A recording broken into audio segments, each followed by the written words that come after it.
안녕하십니까. 신한은행 투자자산전략부 박윤아입니다. 제가 브라질 채권을 분석한 지 한 7년 정도 되는데요. 비과세 혜택의 고금리를 제공하는 만큼 굉장히 이슈도 많고 또 변동성도 큰 자산입니다. 제가 이 국가를 오랫동안 분석을 하면서 사실 미운정, 고운정이 많이 들었는데요. 최근에는 코로나19로 인해서 하루도 잠잠할 날이 없습니다. 지구 반대편으로 언제쯤 출장을 갈 수 있을지 굉장히 좀 궁금해지는 날들인데요. 이번 시간에는 브라질 채권 투자를 둘러싼 환경 그리고 투자 전략에 대해서 알아보는 시간을 갖도록 하겠습니다. 네, 먼저 코로나19 상황입니다. 브라질은 전 세계에서 미국에 이어 두 번째로 확진자가 많은 상황인데요.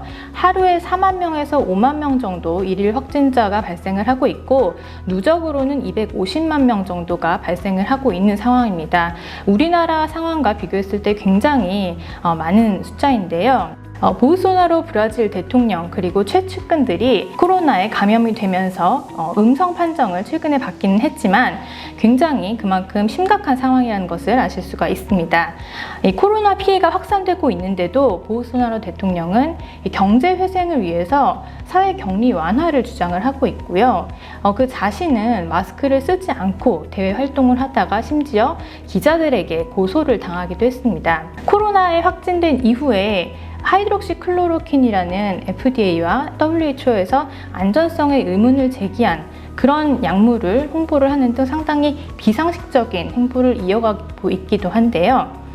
사실상 이러한 상황에서 보건부 장관이 두 차례나 교체가 되면서 브라질 정부가 코로나에 대한 적절한 대응을 하지 못하고 있는 상황이 펼쳐지고 있습니다. 그렇지만 브라질 자산 가격은 상당히 견조한 흐름을 보이고 있는데요. 먼저 브라질 주식시장부터 간략하게 보시겠습니다. 브라질 주식시장은 굉장히 큰 폭의 반등을 최근에 나타내고 있는데 우리나라에서 동학개미운동이 일어나고 있듯이 브라질판 동학개미운동이 벌어지고 있다고 해도 과언이 아니겠습니다. 외국인들은 연초 이후 브라질 주식을 계속적으로 순매도하고 있는데요. 브라질 국민들은 주식을 계속적으로 사 모으고 있는 것이죠. 최근에 원자재 가격이 반등을 하면서 브라질 국영 석유 기업 페트로브라스 그리고 철강 기업 발레 주가 등이 굉장히 큰 폭으로 반등을 하면서 보베스파 증시를 끌어올리고 있습니다. 그럼 채권 시장을 한번 보겠습니다. 1996년 기준금리가 도입된 이후 브라질 기준금리는 역대 최저치를 경신하고 있습니다. 상당히 낮은 물가 때문에 정부 목표치인 4%를 하회하는 그런 물가로 인해서 디플레이션 우려까지 제기가 되고 있는데 오는 8월 통화정책회의에서도 기준금리 추가 인하 가능성이 대두되고 있는 상황입니다. 이런 상황 속에서 채권금리도 연일 하락세를 이어가고 있는데요. 물론 이 기준금리의 인하 여지가 다소 제한적이기 때문에 채권금리도 하락세는 좀 제한이 되고 있는 상황입니다. 외국인은 작년 6월부터 1년째 브라질 채권 보유 비중을 꾸준히 줄여나가고 있는데요. 현재 전체 투자자 비중에서 9.1%를 차지하고 있습니다.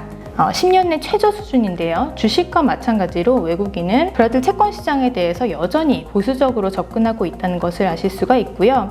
글로벌 유동성이 확대되고 있지만 신흥국 위험 자산으로는 매기가 아직 쏠리고 있지 않다는 것을 보여주고 있는 상황입니다. 그렇다면 외환시장은 어떨까요? 이 달러 헤알 환율은 5월 중에 변동성이 최대폭 확대된 이후 안정을 찾고 있습니다. 그러나 여전히 5.0 헤알 위에서 등락을 거듭하고 있는데요. 원 헤알 환율은 230원대에서 등락을 하고 있습니다. 3월 이후 외국인 자금이 대거 빠져나가면서 브라질 중앙은행이 외환시장 개입을 통한 환율 안정을 강력하게 시사를 했고 실제로 현물, 선물 시장에서 달러 매도가 대거 출회를 했습니다. 이후 미국 달러 약세가 신흥국 통화 안정으로 나타났고 특히 브라질 내부에서는 세제 개혁 기대감 그리고 일부 경제지표 회복 기대감 때문에 전반적으로 환율이 좀 안정되는 흐름을 나타냈습니다. 그러면은 이제 주목해 볼 만한 경제지표에 대해서 좀 말씀을 드리겠는데요. GDP는 2분기 연속 마이너스를 기록하면은 이른바 경기 침체라고 말할 수 있는데 브라질 역시 여기에서 벗어나기는 좀 힘들 것 같습니다. 올해 경제 성장률을 예측하는 각종 주요 기관의 예상치를 종합해보면 올해는 한 마이너스 5%에서 마이너스 6%의 성장률을 나타낼 것으로 예측을 하고 있는데요.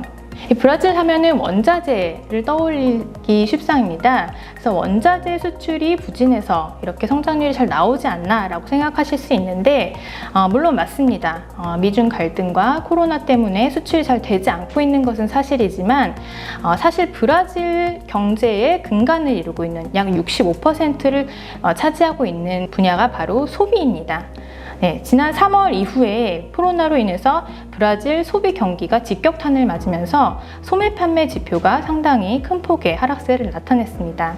그런 상황에도 불구하고 보우소나로 대통령은 사회적 격리 완화를 촉구하면서 이후 전국 27개 주 중에 절반 이상이 6월 이후에 다시 경제를 재개하는 움직임을 나타냈고요. 그 결과 5월 이후의 지표가 상당히 반등하는 모습을 나타내고 있습니다. 대표적으로는 소매 판매 지표, 광공업 지표가 반등을 하고 있습니다. 그리고 멈췄던 자동차 생산이 재개되면서 지난 6월 달에는 전월비로 114%의 상승률을 나타내면서 상당히 브라질의 경제가 회복세를 나타내고 있다는 것을 보실 수가 있습니다. 물론 코로나 이전 수준에는 미치지 못하는 수준이지만 이렇게 경제 회복이 지표로 나타나고 있다는 점에 따라서 투자자들의 심리가 다소 안도를 나타내고 있는 그런 모습입니다. 네, 향후 브라질 채권에 대한 관전 포인트를 3가지로 꼽아봤습니다. 첫 번째로는 뭐니 해도 코로나19의 안정 여부일 텐데요. 코로나가 안정돼야 수출 경기도 살아나고 또 소비 경기도 살아날 수 있기 때문입니다. 당장은 사회적 격리 완화로 인해서 지표가 회복세를 나타내고는 있지만 현지 상황이 매우 혼란스럽고 또 사실상 백신의 개발과 상용화까지는 상당한 시일이 소요될 수 있기 때문에 경제에는 좀 부침이 있을 수 있습니다. 최근 브라질 소비 확대도 오프라인보다는 온라인 중심으로 진행이 되면서 자체적으로 격리를 진행을 하고 있고요. 또 한 가지는 8월 말에 그 비정규직 근로자를 대상으로 한 보조금 지급이 중단이 되는데 그 이후에 소매 판매가 좀 둔화될 가능성도 제기가 되고 있습니다.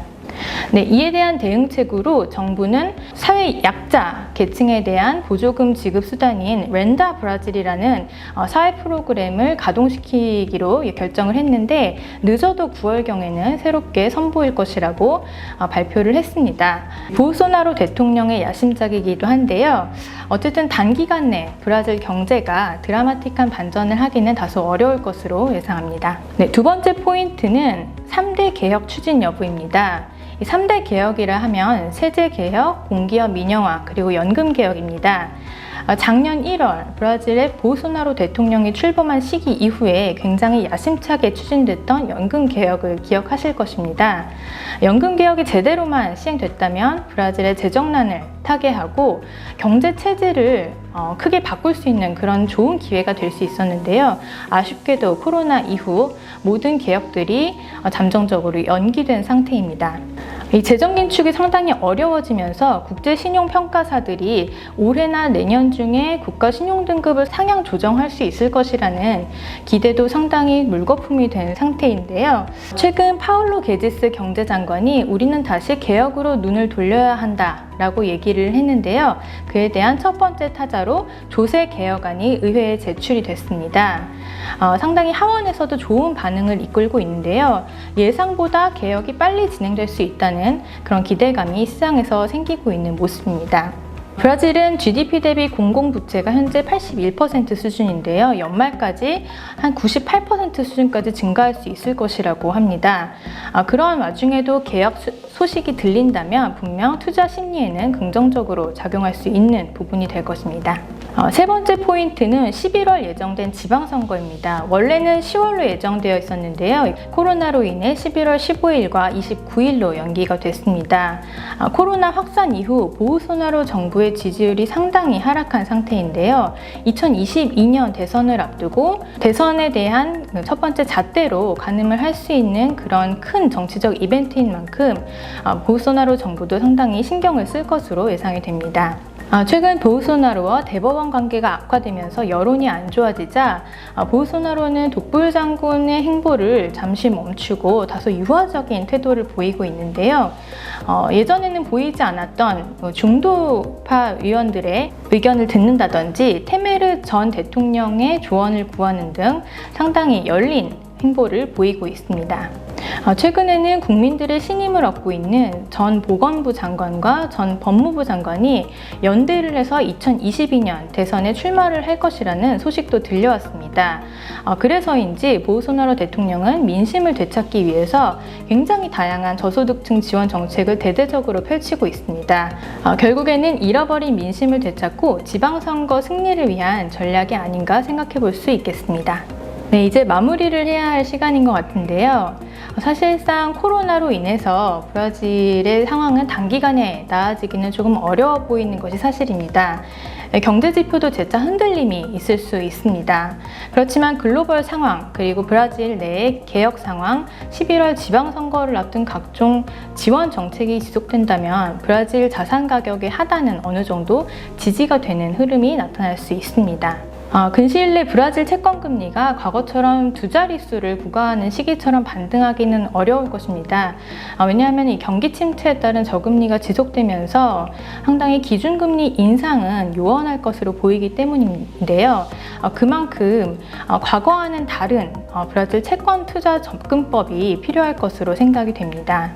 과거 고금리 시절에는 이자 수치 중심의 장기 투자 개념이 상당히 정석으로 받아들여졌다면 지금은 금리가 낮아졌고 또 환율도 낮아진 만큼 낮아진 환율에 대한 트레이딩의 접근법이 또 다른 옵션으로 받아들여질 수 있을 것 같습니다. 저는 원해알 환율의 경우 200원에서 한 280원 정도의 구간에서는 트레이딩이 가능할 것으로 보고 있는데요. 이렇게 말씀드리면은 사실 브라질 채권이 채권이지 주식이냐, 차라리 주식을 하겠다라고 말씀하시는 분도 계실 것 같습니다. 물론 그럴 수 있지만 사실 브라질 채권 금리는 우리나라랑 비교했을 때 상당히 여전히 높은 금리임에는 틀림이 없고요. 다른 자산에서는 찾기 힘든 비과세 혜택이 있습니다. 그렇기 때문에 이 환율로만 접근하라는 것은 아니고요. 환율에 따른 트레이딩의 기회도 있다. 또 새로운 옵션이 있다라는 것을 말씀드리고 싶은 것입니다.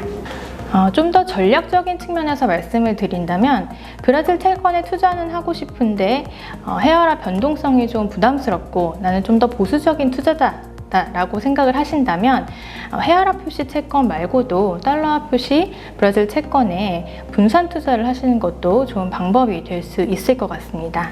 네, 브라질 채권 시장에 대한 설명을 이상 마치겠습니다. 어려운 시기에 건강 유의하시기 바랍니다. 이상 신한은행 투자자산 전략부 박윤아였습니다.